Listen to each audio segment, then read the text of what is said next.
All right, we're doing a gig at Walmart Neighborhood Market. This one is for skincare products. It's really easy. I've done a lot of these before. It pays only $3, but it takes only 5 minutes because the section with the skincare is a really small section. So let's go make $3 in a matter of a couple of minutes. As I'm walking in, I'm fast forwarding through the gig to get to the part where I actually have to take the picture. A lot of times the instructions are long and it seems like it may take forever, but most of the instructions are just reminders. So all you have to do is take a picture of the whole aisle that has facial skincare like face cream, stuff like that, and take a picture of each 4-foot section of the actual aisle and make sure they're straight, not blurry, and in focus, because they have to stitch this together to get a big picture of what the aisle looks like. And this is for marketing and displays and stuff like that. That's why you're getting paid to do this. So now I'm walking through the store and I'm looking for the makeup section. It was a Walmart Family Market, so it was fairly easy to find.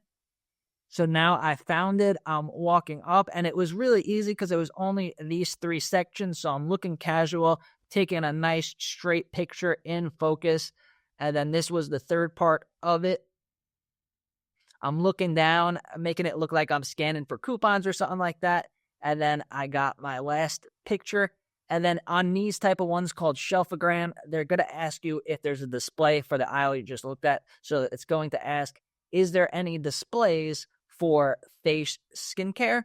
Now, usually when I'm walking to the aisle, I always look at the end caps and look for displays so I don't have to go back and forth. The trick is to do these very efficiently and not waste time. So now it's asking for an end cap or a display.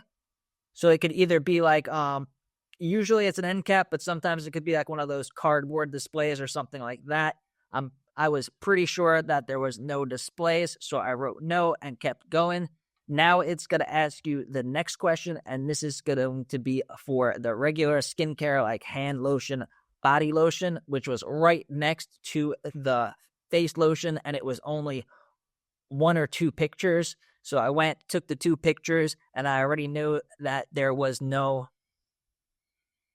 it was 3 pictures, and I already knew that there was no display. So you see how fast I'm going through these menus. It's very important to be efficient because it makes it actually worth it. Now it wants to ask for the lip balm, Burt's Bees, stuff like that. Very easy, just 1 picture, and I knew there was no displays. So now I go to the next one, and now this one's shaving care, so shaving cream, razors for men and women, stuff like that. So I got my first picture, got my second. Again, this store had a pretty small section for shaving cream, and they were both in the same aisle. So I got all the shaving cream, all the razors really quick. That one also had no displays. So now it's going to ask for a freestanding display. This is kind of a bonus. I never got denied for this one. Just wants a picture of any display that's not an end cap, that's freestanding. So I always do this one as I walk out. This is how you know you're at the end of the gig. So I'm casually walking out of the store. I got that little holiday candy shipper display. And then I press next. It's going to ask questions or comments. There was no issues. If there's an issue, you could say what happened, and then you could possibly still get paid. Always, while you're walking out of the store, always refresh and check if there's any other gigs. So many times I walked out of the store, got back to my car, and then started heading home to refresh it and realized that there was another gig there. So always check to see if there's another gig so you don't have to walk back and forth. And I always check Shopkicks. So it was very easy. It didn't take a lot of time. Everything was right by each other. I didn't have to run around the whole store. And I made the money, and now I'm off to the next gig. Check out this video to learn about a different gig app.